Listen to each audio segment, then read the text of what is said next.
Hello everyone, welcome to our video today. I'm going to introduce our new products on my right hand.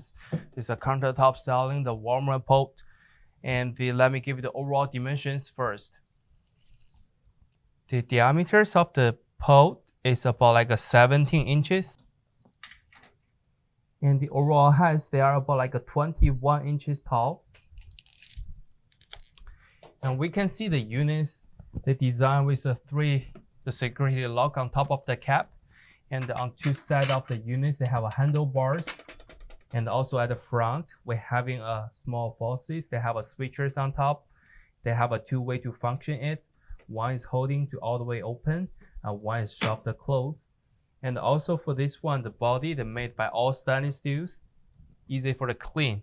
And so we can take a look closer to see the inner side. So when we take a look closer, we can see the security lock, easy to open like this way. When we open all three of those, we can see they do have a gaskets all around this top lid. For the inner side dimensions,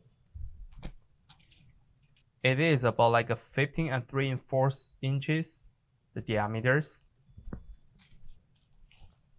And almost about like a 17.5 inches deep.